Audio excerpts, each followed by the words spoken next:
They left her to die in the desert, bound barefoot and blindfolded beneath the scorching Nevada sun. But what they didn't count on was that she wouldn't just survive, she'd rise. And when they came back for her, they weren't facing a victim anymore. They were facing a storm. Stay with us, because this isn't the kind of story that ends the way you expect.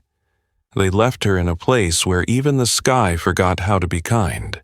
A lonely stretch of desert near Death Valley, where the wind bit at your skin and the ground whispered of things better left buried.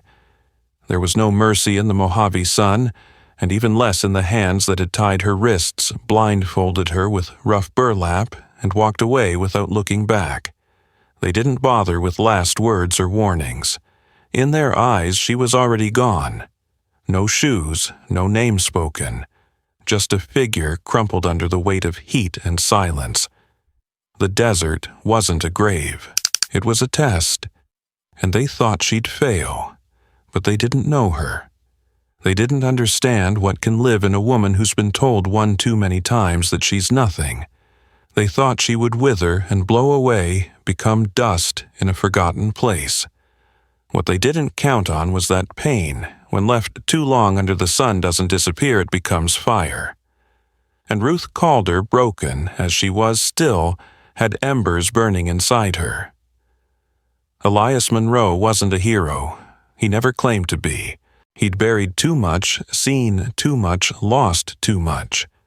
The war had taken chunks of him no surgeon could sew back, and so he stayed out here past the edge of what maps called civilization, nursing solitude like an old wound. His days were measured in split wood and worn fences. His nights in the creak of rocking chairs and the silence that only old men learn to love. That morning started like all the others. The air already heavy with heat, the horizon dancing in ripples. Elias stepped onto the porch with a chipped tin mug of coffee, black and bitter. He squinted toward the fence line, expecting nothing. But there was something. A shape too solid to be a mirage. It stood upright, motionless. He watched for a full minute before moving. In the desert, you learned not to rush. Too many things can go wrong too fast. Each step he took stirred the dust into tiny ghosts around his boots. When he reached the fence, he stopped. She was standing barely. Her arms hung like forgotten tools. Her dress, once white, now stained with sweat blood and something older than both.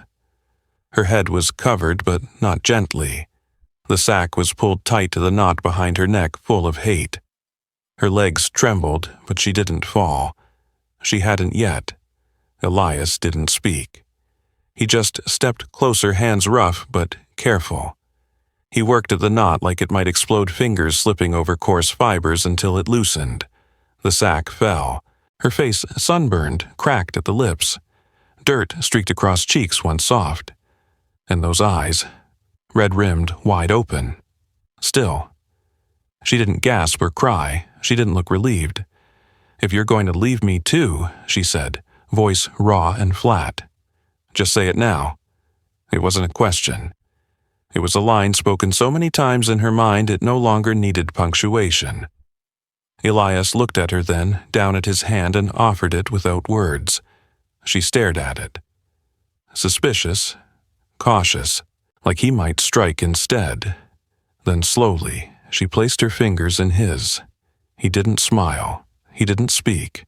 He simply guided her toward the horse, lifting her like someone who mattered. She didn't weigh much.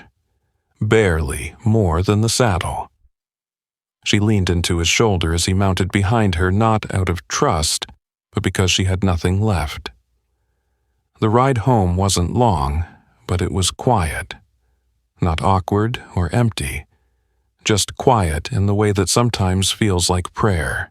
At the cabin, he helped her down without ceremony. Gave her water before she asked. Boiled a potato. Split it. Gave her the bigger half. She ate without hesitation, without grace. She didn't thank him. He didn't expect her to. He draped a wool blanket over her shoulders. She pulled it tight. Not like she was cold, like she was vanishing and it was the only thing keeping her here. Elias took his place in the old rocker. The room smelled of dust and pine. Outside, the sun kept its grip on the earth. Inside, something loosened. She didn't speak until the fire cracked. "I used to be someone." He didn't turn, didn't flinch. "You still are." That was it. No sermon, no backstory, just truth, plain and heavy. She didn't cry, but she exhaled, and it sounded like something old had been set down. The wind picked up that night, howled through the trees like it remembered things no one wanted to say aloud. Ruth didn't sleep. Neither did Elias. They didn't need to. Some nights aren't for sleeping. They're for staying awake and remembering how to be alive. In the stillness, Ruth didn't feel safe. Not yet. But she wasn't dying alone in the sand either. And maybe that was enough for now. Some stories don't start with joy. They begin with survival, with someone choosing to stay, with someone else choosing to see them. And that's how it began for Ruth Calder. Not with rescue, but with recognition, silence that speaks. The days that followed her arrival passed without drama, without urgency, and yet every hour felt like something sacred was unfolding. Ruth Calder, the girl who should have died in the dirt, now sat by a cracked window in a wool blanket that still smelled like old smoke and pine. She didn't speak. Not out of defiance, not from fear, but because silence was safer.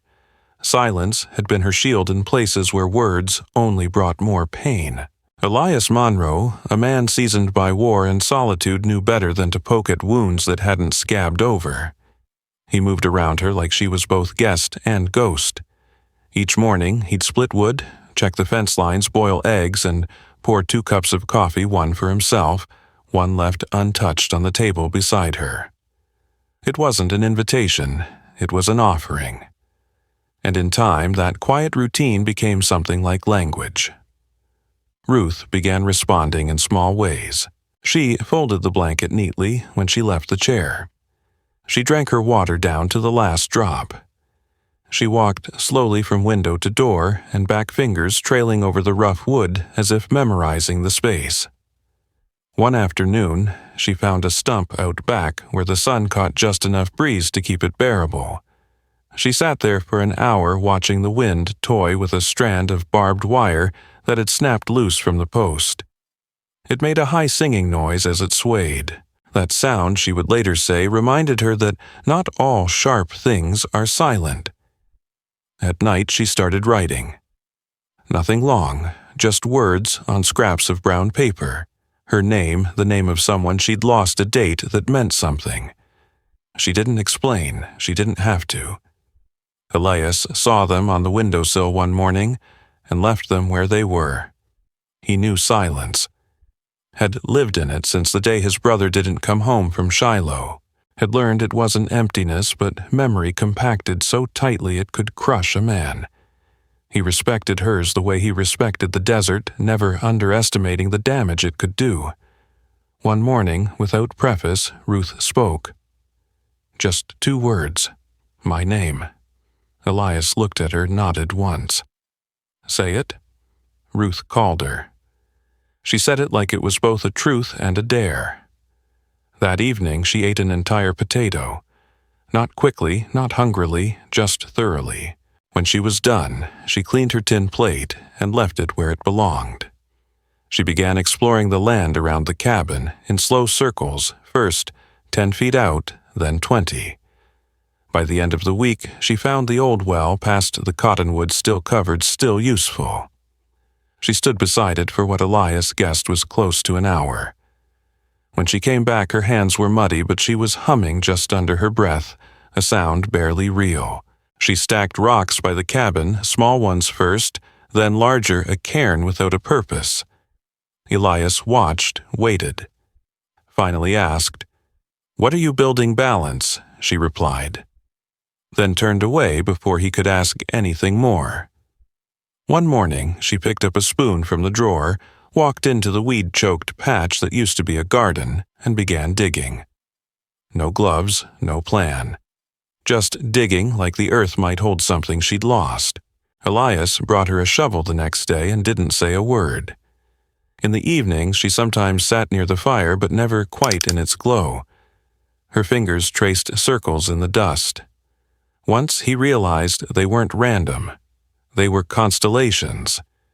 She was drawing the stars, you charting something he asked. I'm remembering where I've been. On the seventh night, when the wind came hard through the trees, Ruth didn't flinch. She stood at the open door and let the cold whip through her hair. When Elias rose to shut it, she turned to him. They told me silence would save me, she said.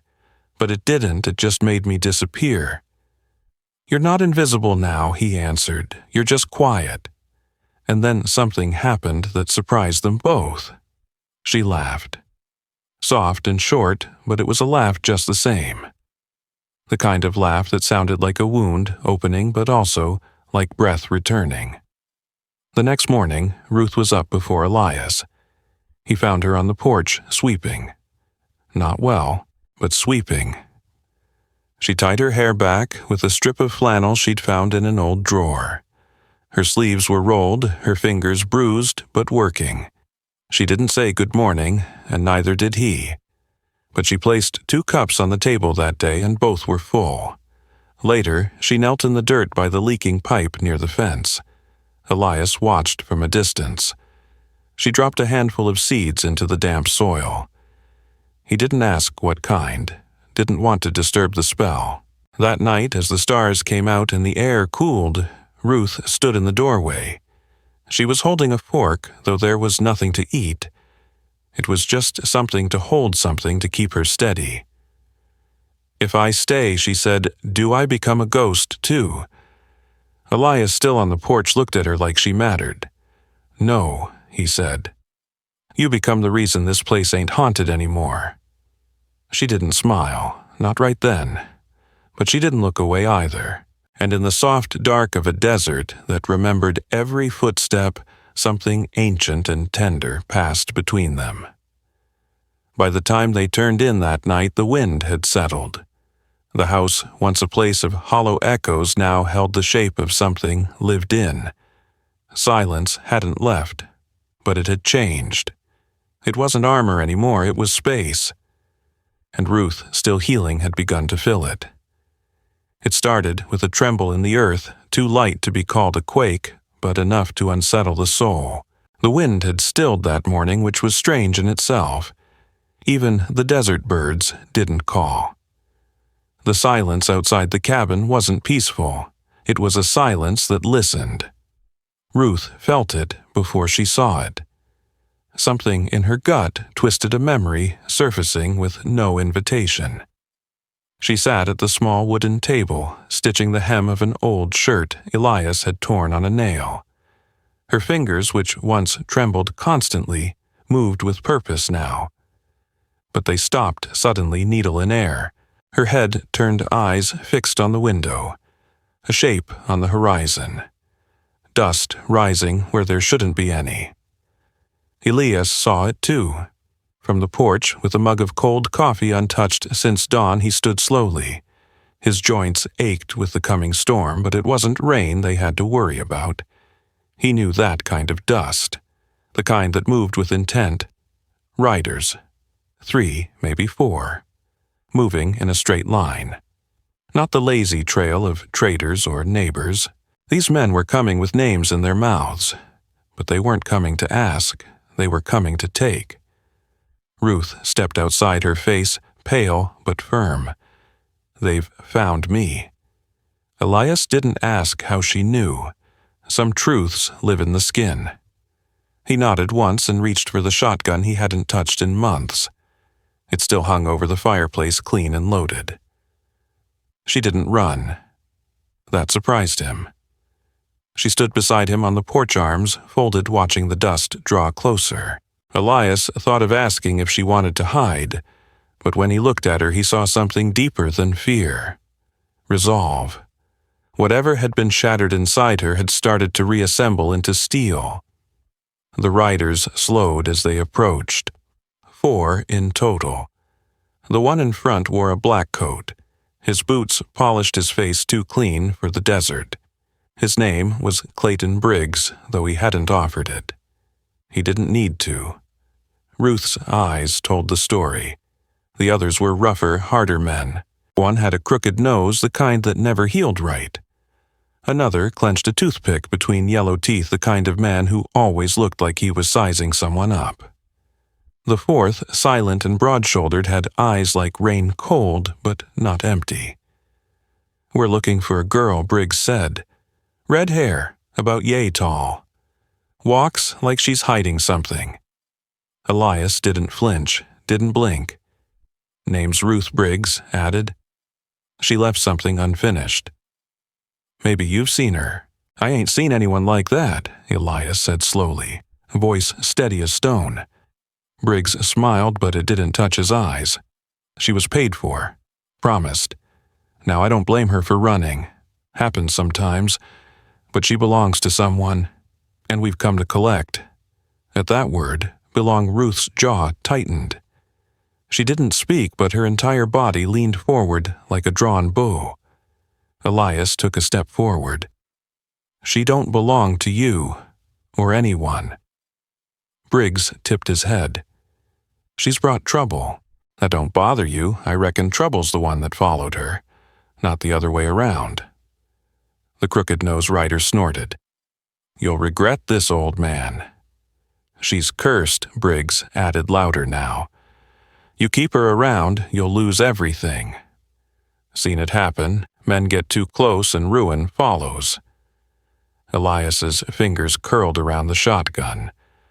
"Only thing I'm losing is time listening to you talk." The silent rider shifted in his saddle. Then, finally, he spoke. His voice was rough, like he hadn't used it in years. "She saved my sister." Briggs turned, caught off guard. "What did you say?" The man's eyes didn't move from Ruth. "Back in Texas. She pulled my sister out of a tent full of men like you. Risked everything. Got cut for it." Ruth didn't react outwardly, but something in her shoulders softened. "You don't speak for me," Briggs snapped. But the damage had been done. The crooked-nosed man turned his horse without a word and started riding off. The third followed. Briggs turned his gaze back to Elias, the fire in his stare dimmer now. "You think this is over." Elias stepped forward, shotgun at his side, but not yet raised. "No, but you're not the end." Briggs spat into the dust, gave Ruth one final glare, and rode off. Alone. The dust settled slow, like the land was deciding whether to breathe again. Ruth stood still, then walked to the fence where the burlap sack still fluttered in the breeze. She untied it, stared at it, fingers brushing the fabric. Then, in one smooth motion, she let it go. The wind caught it instantly, lifting it high before tearing it into the sky. It spun like a ghost being set free. Ruth didn't follow its path. She turned, walked back to the porch. Inside the cabin, she picked up her stitching. Elias returned to his chair. Neither said a word, but the silence between them had changed. It was no longer the silence of hiding. It was the silence of choosing to stay. Before the war, Elias Monroe's house used to creak from laughter. His younger sister used to chase chickens through the yard, her giggles bouncing off the barn like echoes of joy. That was a long time ago. Since then, the walls had grown used to loneliness. Dust settled where footsteps had once stirred the air. The fireplace hadn't heard a story in years, so when the knock came at midday, it sounded like thunder. Elias opened the door to find a woman holding a sleeping boy. Her dress was torn, her shoes barely held together. Her face was drawn, but her eyes were alive, scanning every corner of the porch, calculating. Then they landed on Ruth. "You helped me," once the woman said, "back in Amarillo." Ruth stepped forward slowly. Recognition flickered across her face. "Nadine," she whispered. I didn't know where else to go," Nadine said. Her voice cracked. They took everything. Ruth didn't ask what they meant. She didn't need to. She reached out for the child, gently lifting him from Nadine's arms. He was no older than 6, feverish but breathing. Elias didn't speak. He stepped aside, and the house, so long starved of life, breathed in the scent of something new: survival, desperation, hope. That evening, Elias boiled potatoes. Ruth stripped the bed in the spare room, replacing moth-eaten sheets with a patchwork quilt. Nadine sat on the floor rocking the child. They didn't speak much. The silence was warm, not empty, like everyone understood that words could wait. The next morning, Elias found Ruth and Nadine kneeling in the dirt, clearing the weeds from the old garden bed. The boy, now awake, sat nearby, tracing patterns in the dust with a stick. Elias handed them tools, rusted, but still strong, and said nothing. By noon, Nadine was teaching Ruth a new way to twist twine into trellises. They laughed once, just once, but that was enough to let the walls know life had returned. Over the following days, the house changed. Not quickly, not loudly, but undeniably. Ruth sang under her breath while sweeping. Nadine stitched old curtains into new shapes. The child, whose name was Jonas, began stacking stones around the trees, making tiny towers like little forts. Sometimes he tied feathers to the tops like flags. He claimed each one marked a place where something good had happened. Ruth created something she called the quiet box, an old tin can nailed near the hearth. If you can't say it, she explained to Jonas, write it, draw it. Fold it up and put it in here. The first note said, "I miss my papa." No one asked who wrote it. A few days later, a second note appeared. "I dreamed of bread." Then a third. "This place feels soft." Elias, once content with silence, found himself pausing to listen to Ruth's voice. It wasn't polished. It cracked when she reached for high notes, but it filled the room with something that hadn't been there before. Something tender, something brave. Nadine found a stump out back and started sanding it with a brick. "It'll be a stool," she said, "for Jonas." Jonas followed Elias around the property, asking quiet questions. Why does the wind howl at night? Do chickens dream? Elias didn't always answer, but he never told him to stop asking. One morning, Ruth rose early and started boiling water for no reason at all, just to fill the room with the sound of steam and warmth. She placed a sprig of mint near each windowsill. "So the sun smells different," she said. Elias nodded, thinking how a sentence like that would have sounded strange once, but now felt like poetry. One afternoon, Nadine caught Ruth standing at the fence, the burlap sack in her hands. "It's not mine anymore," Ruth said, "but I want the wind to take it. Not me." So Nadine helped her nail it to a post. When it's ready, she said it'll go. That evening, they watched it flutter and twist. Elias said nothing, but he pulled the rocking chair forward as if settling in to watch something sacred. That night, they ate together. Potatoes, onions, a few sprigs of basil. It wasn't much, but no one left the table hungry. Jonas told a story about a lizard he saw that morning. Nadine laughed. Ruth smiled wide and without fear. Elias just watched, heart heavier and lighter all at once.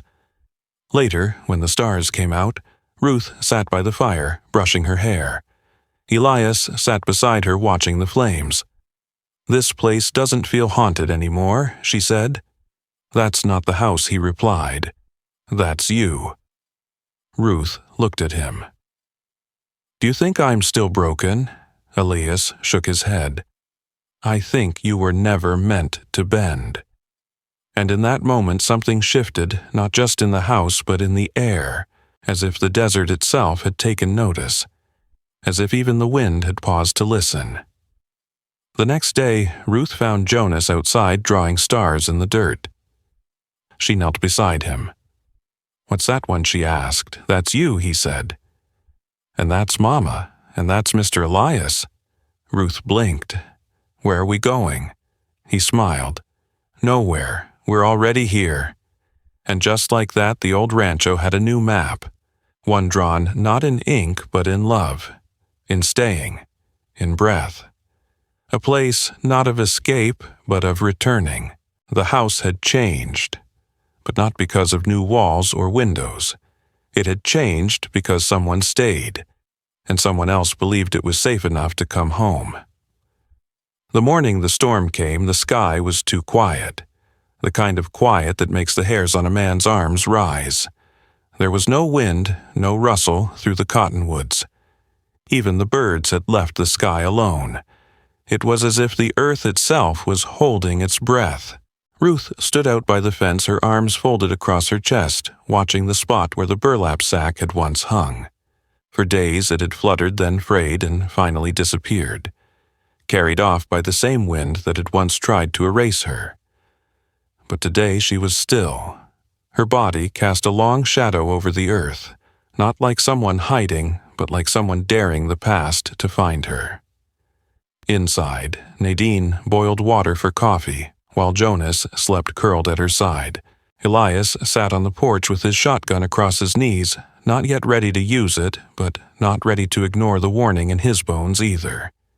He'd felt that stillness before a skirmish, before a loss. The land knew what was coming, before men ever did. And then they arrived. No thunder, no shouting, just 4 riders cresting the ridge, moving slow and deliberate. Clayton Briggs was at the front, his coat stained with dust, his boots no longer polished. But the cruelty in his eyes had not dulled. The others followed him like shadows, silent, watchful, dangerous. They didn't bother with pleasantries, didn't offer reason or remorse. "She's ours," Briggs said.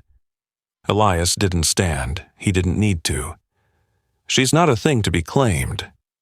Briggs spat. "She was paid for, promised. That promise broke the day you left her to die." Elias's voice was steady. "You want cattle, go rustle some, she's not yours." Ruth stepped forward, not from behind the door, not behind Elias. She walked past him, stood in front of the porch, the early sun lighting her hair like a halo. She didn't raise her voice, didn't wave her arms. She just looked at them.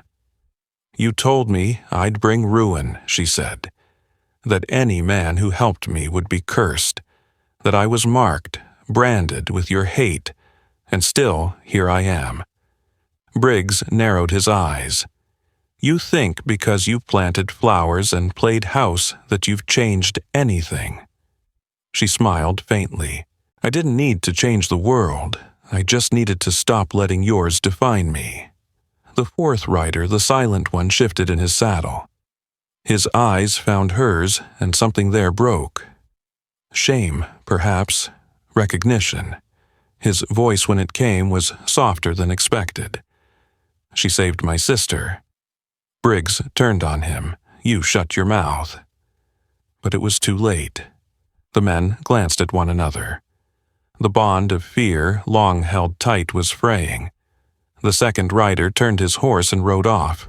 The 3rd hesitated, then followed. Briggs remained seething. "You're throwing away your safety for her." Elias stood now. "No, we're finding it in her." Briggs looked at Ruth like he might still reach for her. And in that moment Elias raised the shotgun. "You come back here," he said, "and I'll put you beneath this land so deep even the wind won't find you." Briggs lingered one heartbeat longer, then turned his horse, kicking up dust that disappeared into the morning light. Ruth didn't watch him go. She turned, walked to the middle of the yard, and sat on the earth. Her hands dug into the soil, not to bury, but to plant. Elias joined her after a while, placing seeds in her palm, basil, sage, lavender. Nadine stepped out carrying a quilt. Jonas came behind her with his stick, drawing circles around the new garden. "This one's for peace," he whispered. Later that night, Ruth sat with her journal open. But she didn't write. She stared at the page like it might tell her what to say. Finally, she wrote one sentence. "The wind carried my name, but it didn't take me with it." She folded the page and placed it in the quiet box. The porch was full that night.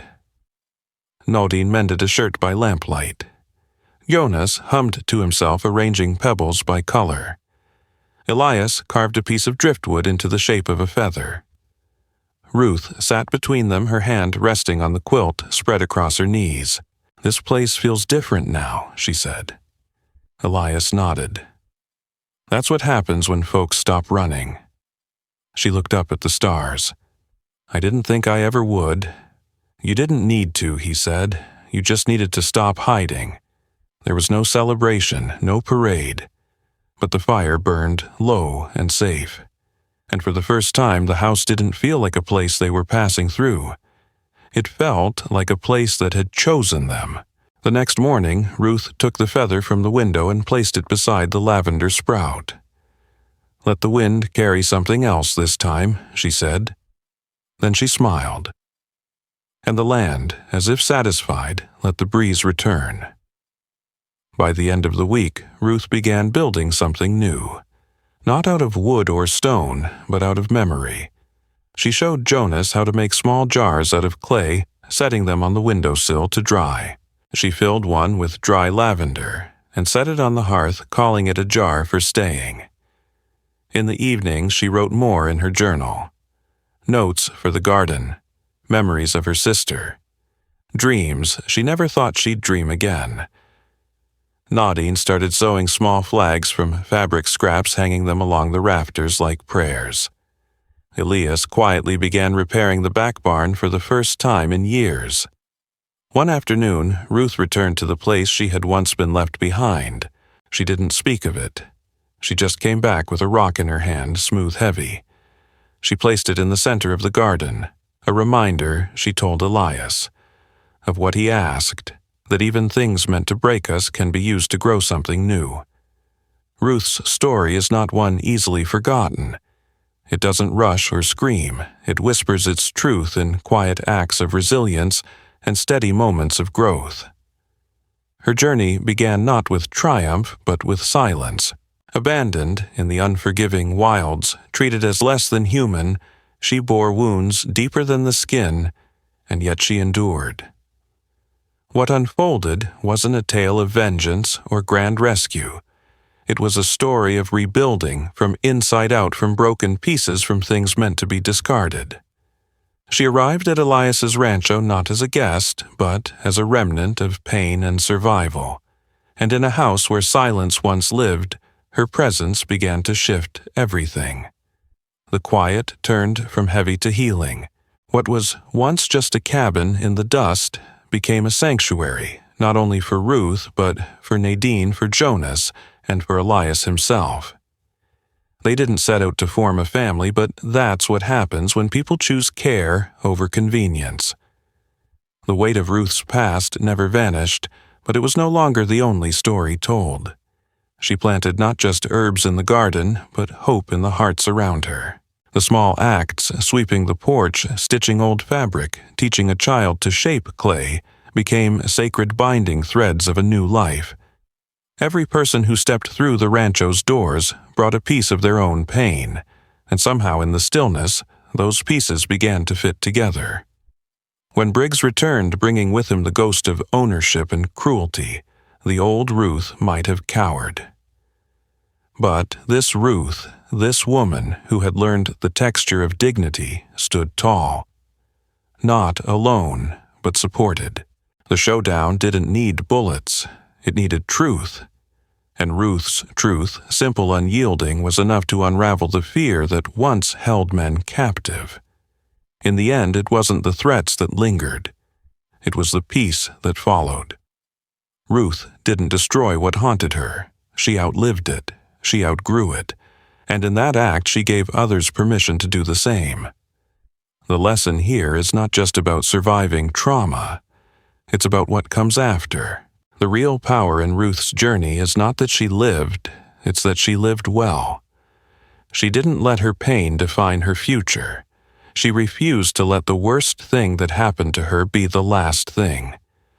This story reminds us that healing doesn't always look like happiness. Sometimes it looks like sweeping a porch while your hands still tremble. It looks like choosing to plant something in soil that once saw blood.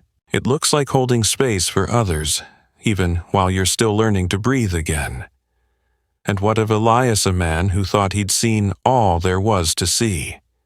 He learned that even after the storms of life strip us down, it is possible to build again.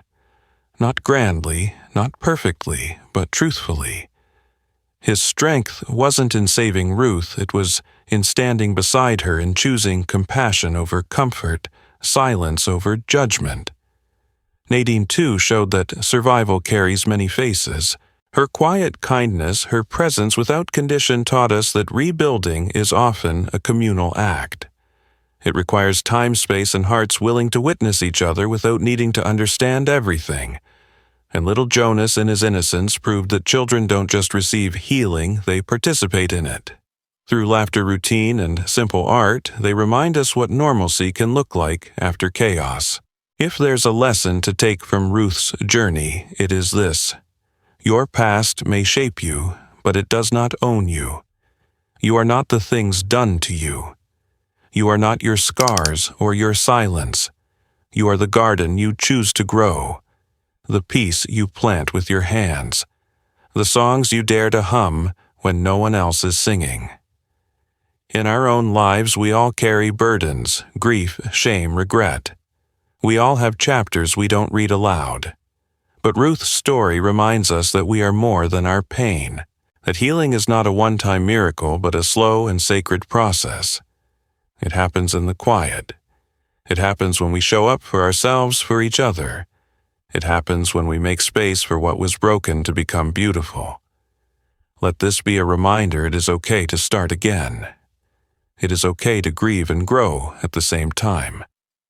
Just like Ruth, you may find that the greatest strength is not in forgetting what hurt you, but in remembering it without letting it rule you, in turning pain into purpose, in making a home not only for yourself, but for others who need one too. So if you've ever felt too far gone, too worn out, too damaged to begin again, remember Ruth. Remember the rancho where silence became song, where ghosts were given names and then let go. Remember that sometimes the most radical thing you can do is stay. Stay and rebuild. Stay and grow. Stay and love. This is not the end of Ruth's story, nor is it the end of yours. As long as you have breath, there is room for hope. As long as your hands can reach, there is work worth doing. As long as your voice can rise, there is something worth saying. Even if your first word back into the world is just a whisper, it counts. It matters. Thank you for walking through this story with us. If Ruth's journey moved you, if it stirred something in your spirit or reminded you of someone you love, please support our mission by subscribing to this channel. Your voice helps us continue sharing these stories, stories that matter, stories that heal. Because you are not alone, you are not forgotten, and you too are worthy of a new beginning. Subscribe now, and let's step together into the next story.